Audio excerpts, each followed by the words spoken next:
So I do want to note right off the bat that I deserve no credit for these slides. These were all created primarily by Hansel Hernandez, who was going to give the presentation, but could not be here, unfortunately. So all credit goes to Hansel and the rest of the VSI network support team who did all the testing and put all these slides together to make it look like I might know what I'm talking about. We have someone here today to answer any questions you might have, because I, let's face it, may not be able to. But we've got enough experts here that if you do have any questions, we can probably handle that, hopefully at the end. If I start talking too quickly, which I've been known to do, or if my volume trails off, definitely stop me and let me know. But if you can hold questions till the end, that'll probably be more efficient. We should have lots of time left over to do that. So slides, no credit to me. All I deserve is any blame for anything that goes wrong in this. So I'm going to start off by making a few assumptions, which is usually not a good idea, but I think I'm going to get away with at least some of these. So I'm assuming that you're here because you're running OpenVMS. Yep, okay, that was too easy. All right, fine. I'm also going to assume that at least one of the systems that you're running VMS on is an alpha or an ITAM. Okay, still safe. Now, at some time, you probably had your application up there and they were had users connecting via telnet. And then somewhere along the line, your security, your compliance, or your audit team came knocking on your door and said, you can't do that anymore. You got to use something more secure, but we want to put SSH on. So you did that. Wasn't fun, right? But you did it. And everything was fine for a little while. And then they came knocking on your door again and said, no, these encryption algorithms, they're not good enough anymore. We need you to get new encryption. Well, here we are, and we're going to help you get to the point where you can take advantage of these new encryption algorithms and keep your security compliance people happy and off your back. So this is where a way to do that, by the way, let us know, because I used to be one of those people. Yeah, they'll find another reason to come at you, I'm sure, even if you do this. So SSH landscape is changing rapidly. Threat actors are out there developing new ways to break any encryption algorithm that comes along. So then you got to come up with new encryption algorithms. And SSH.com, which was the basis of the original SSH implementation that VSI provided as part of TCP/IP version 5.7 and earlier, all SSH based on SSH standard, but it was a closed implementation. Now, the OpenSSH, also based on the same standard, is now open source and is more easily able to keep up with the rapid changes to the environment. So VSI has decided to go in that direction. So the newest OpenSSH is based on that OpenBSD based standard. So like I said, right now you're probably running 5.7 TCP/IP, and you've got the SSH that came with that, and we need to now get you to OpenSSH. So this is where SSH$migration.com comes in. You got right now on the left, you've got your SSH.com based implementation of SSH, and we're going to get you over to OpenSSH using this nice little utility. Let's advance. Here we go. So what is SSH$migration? It's simply an automation tool that addresses the challenges that you come across when you're trying to take your existing settings, configurations, your public and private keys from the SSH.com format into the new OpenSSH format.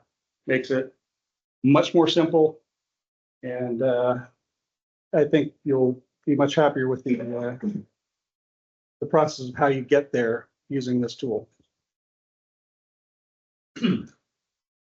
So when do you want to run this?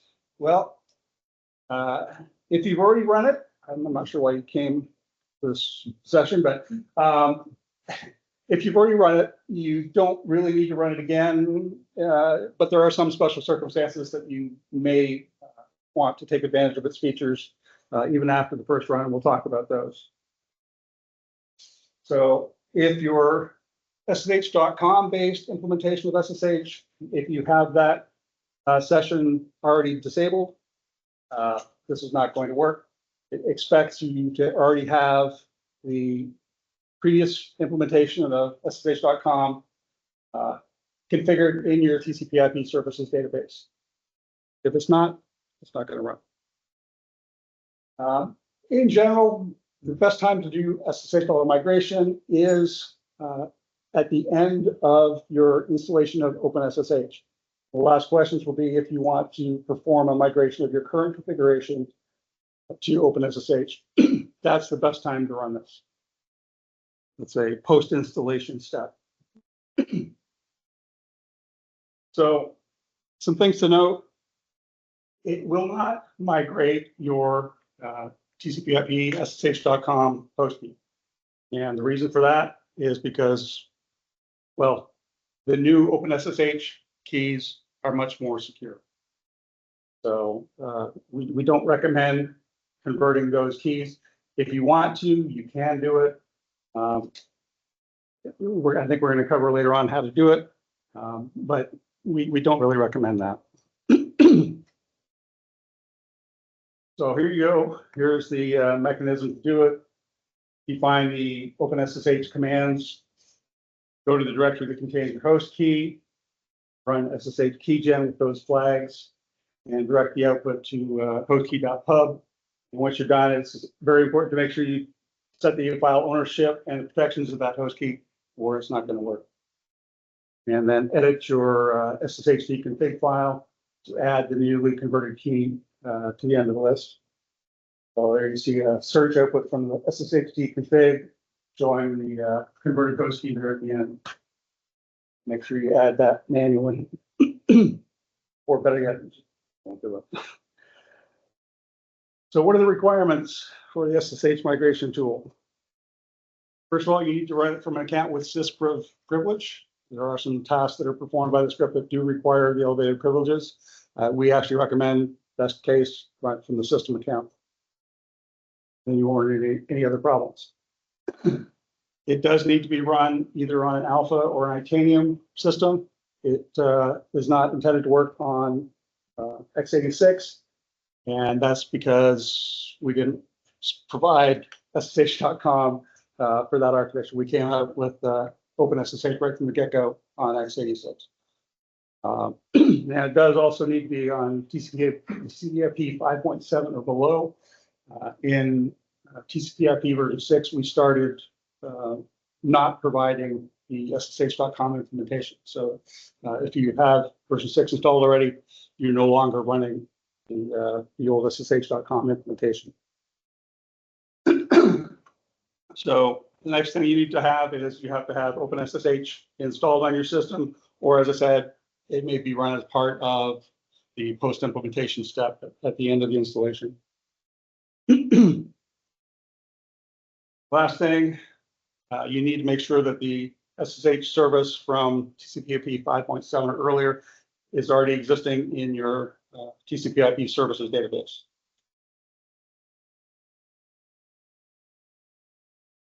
All right, so where's the tool?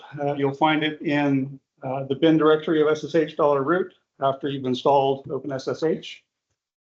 It will generate log files when you run it, and those log files can be found in the var directory of SSH$root with a file name of SSH$migration underscore, and that'll be a date and time of when you ran the utility. .log, of course. So here's an example log file generated by SSH$migration. I'm not going to go over this in any detail because yours is going to look different because it depends what your current configuration is when the tool is run, and also what options you choose, which we'll talk about later. But basically, it's going to go through and show you the steps that it performed during its execution. It'll alert you to some special things you might need to do based on what your current configuration was. So what is it going to migrate? Essentially, there's 4 phases to SSH migration. First thing is going to migrate your public and private keys for each user. And actually, this is not necessarily in the order that the tool performs these steps, but these are the 4 things that it does. It migrates the public-private keys for each user only if those public keys are listed, or those keys are listed in the authorization or identification file. If they're not in there, it's not going to do anything. It will take some of your SSH config and SSHD config parameters and convert them from the SSH.com format to the OpenSSH format. And we'll show you some of those in the upcoming slides. If there's an existing identification and authorization file, that will be converted to the OpenSSH readable format called authorized keys. Last thing is the port used by SSH. The port used by SSH.com and OpenSSH is generally port 22. That doesn't normally change, but there is an option to use a different port, especially if you choose to keep both OpenSSH and SSH.com running on your system. And we'll talk about maybe why you do or don't want to do that coming up. So here we go. We're running the OpenSSH installation, and when we get towards the end, it's going to ask you if you want to migrate your old SSH settings. We recommend you do that at this time, so you'll answer yes there. It will remove the SSH service from your TCP/IP database, and it will go through and run the rest of the SSH migration tool, and let you know that there may be some attention required to your SSHD config file. It will tell you that it will convert the private keys, and it tells you where to find those new keys. They'll be in the SSH subdirectory of each user's account. It's important to note that the old keys are still going to be kept in the user's SSH2 subdirectory. So they're still there. It doesn't delete anything.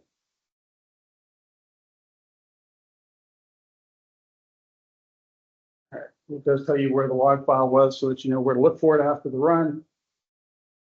Now here, again, this is the other alternative. We ran the OpenSSH installation, and we got the prompt if we want to migrate our old settings, and we said no. You definitely would want to say no if you plan to be able to alternate between the 2 versions, 2 implementations of SSH. So at this point, if you say no, it's not going to run SSH migration. That's essentially the effect of saying no here. And now it says, okay, well, gee, we didn't run SSH migration, so you're still running SSH.com on port 22. What do you want to use as the port number for OpenSSH? So the default is port 222. You can choose something different if that's more suitable to your needs. And again, you get the work log and SSH migration, which is essentially not going to have much information because you chose not to run it. So we said that you need to have the SSH.com service defined in TCP/IP. If you check that and you see that it's not running like it is here, and then you try and run SSH migration, it's going to tell you that you can't do that. So I said you can keep both. There are reasons to do that. We're going to talk about it in the next slide. But if you do decide to do this, you do need to say no when you're prompted to run SSH migration. And then once you've done that, switch back and forth. If you want to run the OpenSSH implementation, you're going to define the OpenSSH commands by running the command there. And if you want to go back to the SSH.com implementation, then you're going to first want to deassign the OpenSSH commands and then define the old SSH.com commands using the second command there in the SSH.com option. So why would you want to do this? Redundancy is one maybe possible option, having both services gives you a backup if you find out that, gee, things don't work as well as I'd hoped under OpenSSH. You do still have your old stuff there, and you can easily switch back. So that's important for testing and transition. It will make it much smoother to be able to switch back and forth between the two if you keep them both on there. It lets you test the new service while you still have your old configuration all set up and running available to you on another port. So if you have diverse clients, this could be particularly important. Maybe you've got some people that can't connect to you anymore because they require the new algorithms available in OpenSSH, but then you've got other customers who haven't converted yet and they still require the older one. So this lets you kind of provide both in a transitionary period. So why would you not want to keep both there? Well, we already talked about the fact that both of them normally run on port 22. So you can define port 222, for example, for OpenSSH. So that's not a different port, but that adds complexity to your setup. It makes it more difficult for users because they have to know which port they're going to connect to. And some of them may not necessarily be really aware of how that's going to run, which means you're probably going to have to take care of configuring their terminal emulator or whatever to go to which port they need to go to.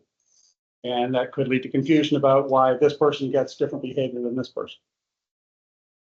It also means that you've got two sets of configurations to manage. If you want to make a change to your SSH.com implementation for some reason, then you need to be aware of what that's going to do. You've already done the migration, right? So if you make a change to your SSH.com configuration, and then later when you decide you're done with it and you go to OpenSSH and you forgot to make the change there, you're not going to run the conversion, the migrate again. So you're going to have lost that change that you made to the SSH.com implementation. So good points and bad points to both. We said that by keeping the old SSH.com implementation, when you run migrate, it doesn't get rid of anything. It's all still there. It means you can revert back to your old implementation fairly easily. So we'll talk about how that works. So I said, your configuration is all still there in the old directories. OpenSSH goes into a new directory structure. Your old stuff is still there untouched. We just changed which service is active in the TCP/IP database. So you can revert quite easily. All the old these are also there in their SSH2 subdirectory. So when you run the revert option in SSH.migrate, it'll just remove the new OpenSSH service and put the previous SSH.com definition into your TCP/IP service database. So SSH.migration will get you to OpenSSH, but it will not destroy anything about your old SSH.com configuration. Basically, if you're going to run SSH.migration manually, as apart from the post-installation step, there's two parameters to the command procedure. The first one generally is just blank or empty quotes. If you put anything in the first parameter, anything at all other than null, it will assume that you want to do a reversion. And it will back out your OpenSSH implementation and put you back to SSH.com. So that's important to remember because if you're doing the other more common manual run of SSH.migration, which is to convert an individual user's keys, you need to remember to put that empty quote at the beginning so that you pass the user as the second parameter. I want to suggest make it a little bit smarter than that. Somebody shouldn't report. They don't want to make it even kick out. I mean, yeah, well, that's a great point, and you're going to see why that's not such a big deal in a minute here. So here's the example of the revert. We do suggest you can use revert command. It makes sense when you're doing it that way, but it doesn't matter what it is. You can put bogus in there, and it's still going to run a reversion. Yeah, so that is going to remove your OpenSSH configuration. Well, not the configuration, but within the TCP/IP service database, it's going to disable that service and let you go back to the older version. So here you go. If you run SSH migration with the parameter passed in P1, revert or whatever, you do get a confirmation. So you're not going to accidentally do it. It's going to say, are you sure you want to do this? When you choose yes to that, the default is yes, by the way. So if you're in a hurry, you start hitting bang, then yeah, you could potentially see that. Not everybody reads the prompts, they just bang, bang, bang. So watch out for that. So it'll go through and it'll remove your old SSH and put the remove your OpenSSH service definition and put the SSH.com back in, and you'll see the process page. You have $SSH, and that's how you know.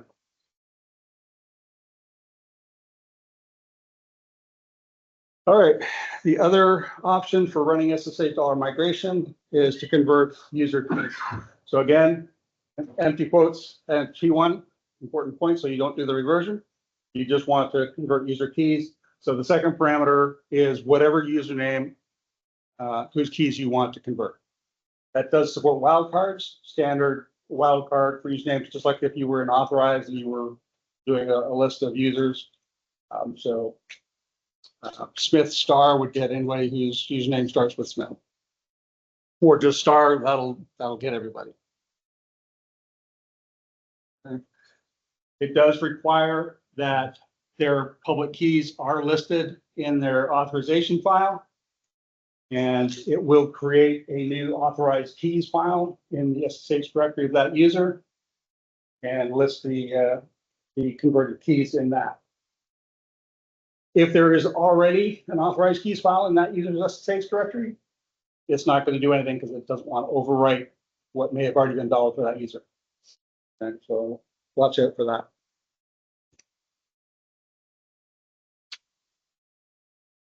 So we already said the current key must be already in the identification and or authorization file for that user. If it's not there, it's not going to convert keys.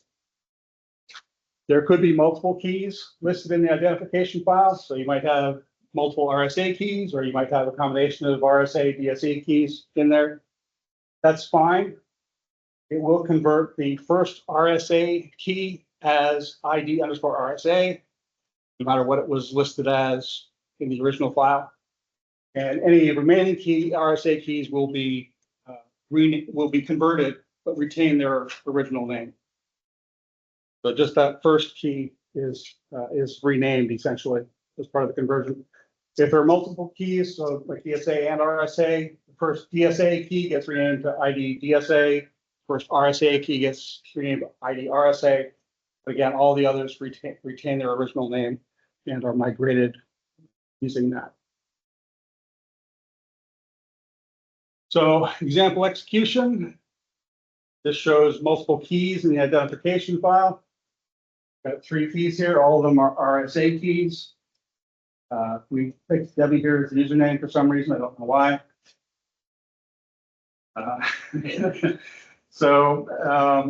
It lets you know that these public and private keys should be converted to the OpenSSH format, and that the new keys will be saved in the SSH directory, but the old keys are going to stay in the SSH2 subdirectory for that. They'll ask you to confirm that that's what you want to do. You say yes, then we'll go ahead and do that. And you'll see that the first key, which was the SSH2 RSA key 1, it got converted and also renamed to ID RSA. But the second and third keys were also converted, but retained their original names in the newly created files. Okay, here we go. Slight variation. This time we've got 2 RSA keys and 1 DSA key. So essentially the same process, same format, same basic output. The RSA key, the first one got renamed to ID RSA. The second one kept its name, and then the DSA key got renamed to ID DSA. If there had been other DSA keys, they would have retained their names. So we said there's your basic syntax. Remember the SSH migration tool is in the bin directory of SSH_root. Put that in, I think, in most of the slides. There may be some slides that leave off the directory, but it's listed here multiple times where to find it if you forget. If you choose not to use the SSH migration tool to do the key migrations, you can do it manually. And there's the commands to do that. You need to make sure you define the open SSH commands first. And then you're going to pipe the SSH keygen command with the -i and -f, lowercase is important. And you're going to specify the name of the current key file, and you're going to pipe that output into whatever file name you want in the user's SSH subdirectory. Once you've done that, you need to make sure you check the ownership of the file, make sure that that is correct for that user, and also change the protection so that it's has no access for group and world. One note on this, and this is one reason why you might need to do the manual one rather than the SSH migration, is SSH migration, if it encounters a key that is protected with a passphrase, it can't convert it. So we'll talk in a second about how you need to handle that.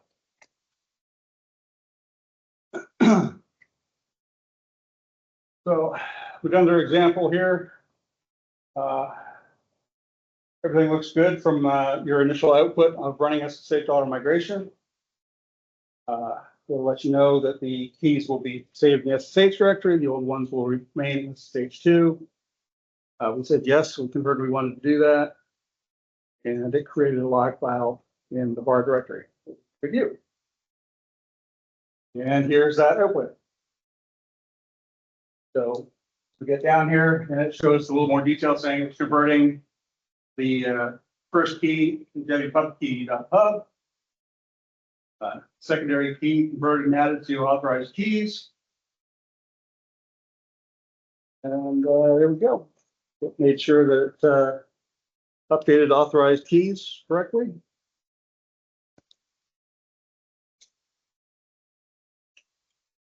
So here's an example of running it with the authorized keys and ID RSA already existing in that user's SSH directory. So somehow along the line, that's probably they either added those keys manually, or maybe that user was already converted by a previous run of SSL or migration that you forgot you ran, or somebody else ran without telling you. So it'll let you know that that user already has an authorized keys file in their directory, and they already have an ID RSA file in that directory, so it's not going to convert those So you keys. just want to start fresh. You could just blow it away and then run it again, yeah. Of course, you want to make sure you let the user know that, because they may have been expecting to be using the old keys and you put new keys in their place. All right, next thing that SSH migrating is going to do for us is convert the parameters from your SSH config and your SSHD config files. So it doesn't necessarily convert everything in those files. You're going to want to make sure you review that. And there'll be another reminder on that later on. But it'll take at least the parameters that are commonly changed and automatically change the name for you, because some of them have been renamed in the process between the two implementations. So it'll convert those parameters for you. Here are some of those parameters. You'll notice that in a lot of cases, it's just the OpenSSH parameter has had the VMS prefix added to the parameter name. Special note about this one here: you allow VMS login with expired passwords, and you allow non-VMS login with expired passwords. Excuse me. There's now just one parameter for that. So if you have both of these defined, and one is no and one is yes, whichever is the last entry in your config file, that's going to be what the new parameter is set. Okay, so if you have no here, yes here, you're going to end up with yes. If you have yes here, no here, you're going to end up with no. Okay. A few more parameters in here. Not quite all the same with the VMS prefix. There are some other variations in here. Keep alive becomes TCP keep alive. Banner message file becomes just banner. The remote mode becomes log level. See user known host file parameter changes a little bit. Allowed authentications is significantly different. You used to just say allowed authentications, and then you'd list which authentications you wanted to allow for your site. Now you specify each one with a yes or no argument on it. So if it finds, public key, host space, and password in your existing config file, it'll set all those to yes in your OpenSSH config file. Question? What we said, wait to the. Okay. All right. So again, Cypher is a little bit different, and Mac's also a little bit different. So here's an example of that portion of the log file from running SSH migration. And this confused me the first time I saw it, because you see this, it said replace banner none to banner SSH banner message, and you kind of think, well, that doesn't seem like it's a straight translation. It seems like it reversed what my configuration was. This first, where it says replace, this is saying what was in the OpenSSH config file by default. And it's changing it to this based on what was in your old SSH.com config file. Okay? That's how to interpret what's displayed on that those messages. So you see each of the parameters it found, it made corresponding changes to the new OpenSSH config files. A few more of them. And then at the end, it's overwriting your SSH root etc SSHD config file. So it took what was in the default or what was in your, if you already had made changes to it. It's going to overwrite it and let you know that it did do that. And it does provide a warning letting you know that it has changed and you should probably review it. SSH migration is not going to do necessarily everything for you. It's always a good idea to go back and check and make sure that the parameters are really what you want. But at least it gave you a good head start. And same thing for the both the SSHD config and the SSH config files.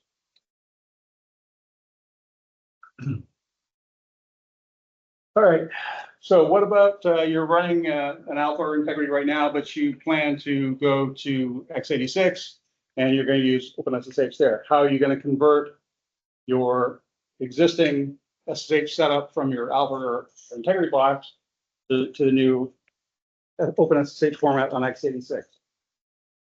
So there are two options for you really to do that. First one is to install OpenSSH on your existing alpha or integrity server before you migrate to x86. And the second option is to manually copy all the keys over to your x86 box and then manually convert each of those keys using the SSH keygen command that we showed you earlier. A little bit more detail on those. First option is the one that I would highly recommend. It's going to be much easier for you in the long run. You need to make sure you install OpenSSH on your existing server first, so the SSH migration tool can automatically convert as much as possible for you. You don't have to do it manually yourself. Convert all of those user keys for you automatically. Once you've done the installation and you've run the migration, you'll want to copy all of those user keys to your x86 server so that they're ready once you've completed your migration to x86.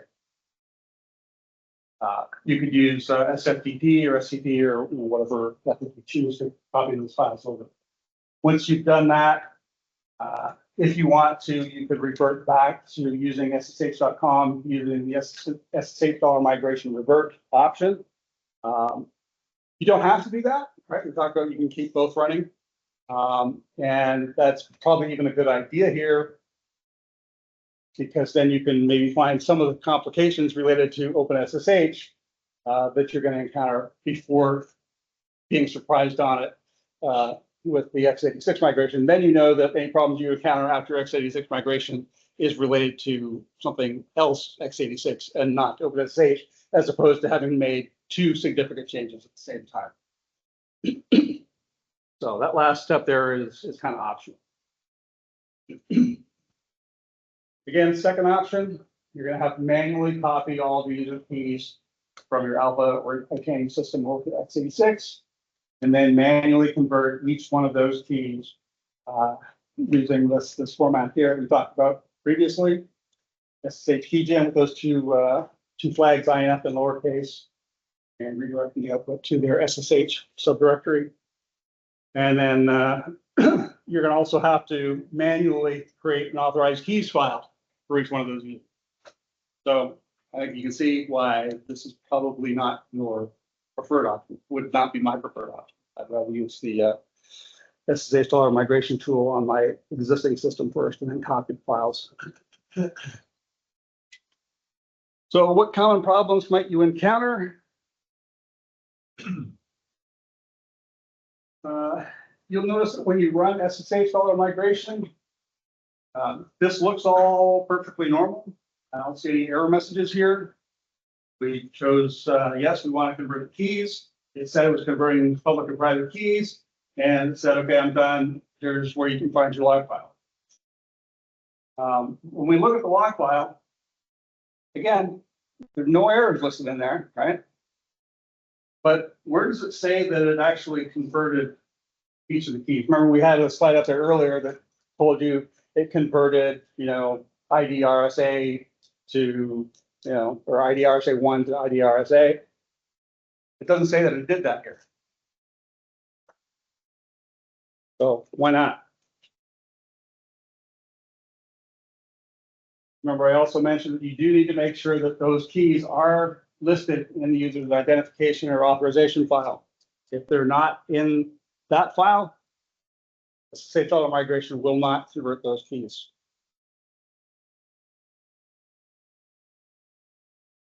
What if you see you're running a manual conversion and you see this base64 decode invalid format error message? What does that mean? Well, it means that you tried to convert a key that was already converted. That's already in open SSH format. You don't need to do the conversion again. You might also see this one, unsupported cipher. That's likely because it's a private key that has been protected with a passphrase. And we already said you can't do that. SSH migration and the keychain utility cannot convert a passphrase protected key.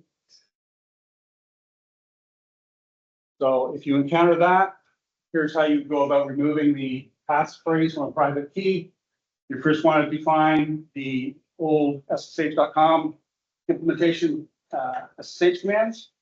Then you can run SSH keygen with the -e flag, again lowercase, and specify the name of the file you want to remove the passphrase from. It will tell you that it can't read it because it needs passphrase. So you'll have to enter the passphrase at that point. It'll go on and ask you if you're what changes you want to make to it. And here's where you put the new passphrase, just leave it blank, remove the passphrase and confirm it to this blank. And then that's the last edit you need to make. So you say no at the last prompt. And you're done. You can leave the comment as it is. Can you not use passphrase? Can you then do something and enable passphrase? To enable passphrases after you've converted it? Yeah, I think you could, maybe show them, I don't know if you know, after you've done the conversion, could you then essentially run the OpenSSH keygen utility to set a passphrase again? I'm assuming you could. I think probably not. No? We had the passphrase when we cleared the. We had the passphrase when we cleared the key, so I think. Very clear. Okay, I'm not sure on that. Maybe we can try and double check on that one. Yeah, I'll make a note. Thanks, Tony. Yeah, we're required to have passphrase. Okay. I know what your passphrase is, so. That big requirement, That's right. I'll make a note that we'll just double check. I think. I'll be good. I think you're correct, but we can double And check. ampersand, dollar and dollar sign. I hate writing a passphrase, that's why. All right, so in summary,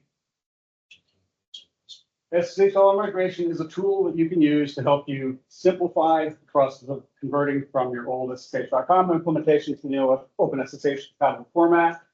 It is only a tool. It is not a magic wand. you do need to double check your configuration and make sure that it's running where you want it to. Have changed the behavior from what you were running before. We said that if you've run it once, you probably don't need to run it again. The exception being if you choose to do a revert or if you choose to migrate additional user keys. You do normally want to run it as part of a post-installation step from your OpenSSH installation.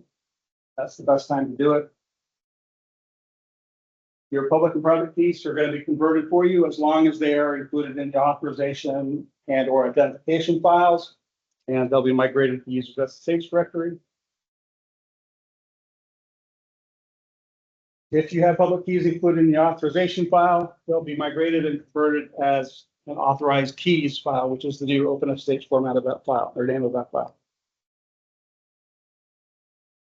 We said we can use it to migrate an individual user's public-private key or a wildcard implementation, so multiple users at the same time, including a full asterisk wildcard. Anything that's valid in the authorized utility is valid as that parameter for the username in SSH migration. We noted that the first key in the file is going to be renamed to ID RSA or ID DSA, depending on the type of key. And then any additional keys listed are going to retain their original name. We noted that it cannot migrate a key that has a passphrase on it. You have to do a manual step for that. We also noted that the SSH service does need to exist in your current setup. If it's not there, SSH migration is just not going to run at all. It will review your existing SSH2 config and SSH-T2 config and convert a number of those parameters for you automatically to the new OpenSSH naming standard and format. And most importantly, this is not a destructive tool. Your existing config files are all still there. All your existing user keys are all still there. It's not going to delete them or modify them in any way. It's just going to create new OpenSSH compatible versions of those config files and keys. So you have the option to go back and do the revert. Requirements. Talked about this earlier. You do need syspriv privilege to run the tool. We do recommend you run it from the system account. It's going to work on Alpha or Itanium. Those are the only versions that you're going to need to run it from because you didn't have, SSH.com if you were already running version 6 of TCP/IP, and it's not there at all on x86, so no need for it to be there.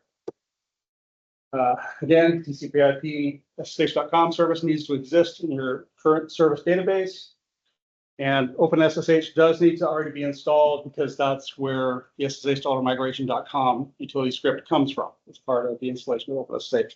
So you either need to have already installed OpenSSH or you're running the migration as a post-install step of that installation.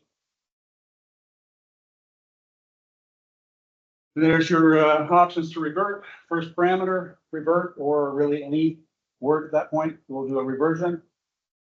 To migrate individual users' keys. Remember the empty quotes as the first parameter.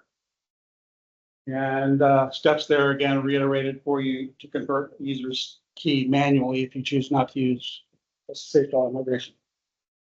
Remember again, that last step, don't forget to change the protection and ownership of the file or it's not going to work too well for that user. What will SSH migration not do? It will not modify your existing configuration or key files. Like I said, that it's non-destructive. All that stuff's still there and available for you if you need to go back.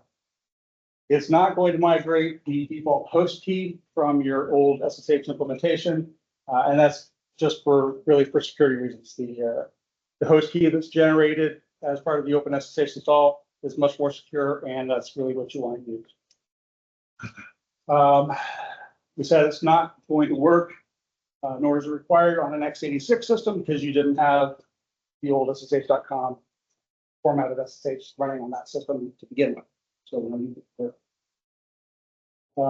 it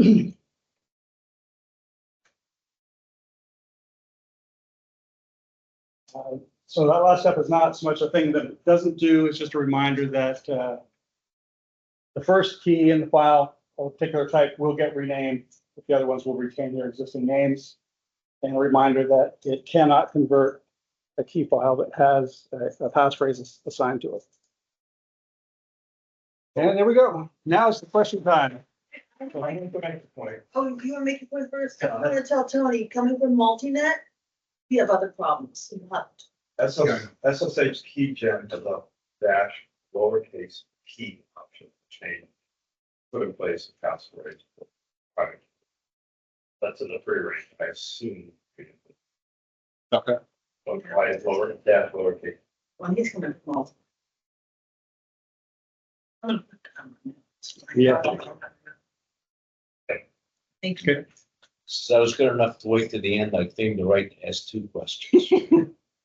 One is just a clarification question. I think I know what the answer is. OpenSSH requires, I believe, SSL3. So Yes. it's a Yeah. prerequisite. So actually, the 2 prerequisites to do this are you have to install the OpenSSH version that you want, and then you also have to install SSL3. Correct, I believe?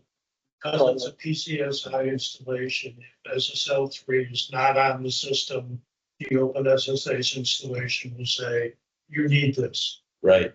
And and I got bit by this, well, not bit, but there's a version of SSL3 that's sufficiently old that PCSI says you have to manually remove it first, I believe. I think I hit that during an upgrade, but it might have been an upgrade from a field test system that had an old version. It's okay. Now this is the real question. Go back to where you were saying what it actually converts from one config file to the other. The list of parameters. Yeah. Keep going, keep There we go, going, back. keep going. First There. slide or second? That one, yeah, one more. There. No, actually go forward. I think that was. That one, ignore user known hosts. It looks like it changes from no to yes. So if the user has defined a trusted system, it looks like that's gonna break. Well, you notice the ignore thing, right?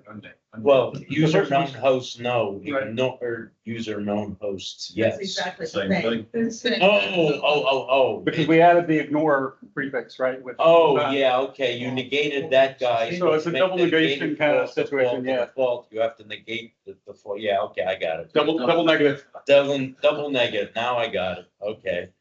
Migration tool is trying to do the most work for the most people. No, There are things it just doesn't even try to. no, I didn't catch exactly what Alan just said, that the first default is what do you want to do, and the second default is what do you not want me to do? Correct. So to get the second default to equal the first, you have to invert the parameter setting. Okay, that's what I didn't catch, thank you.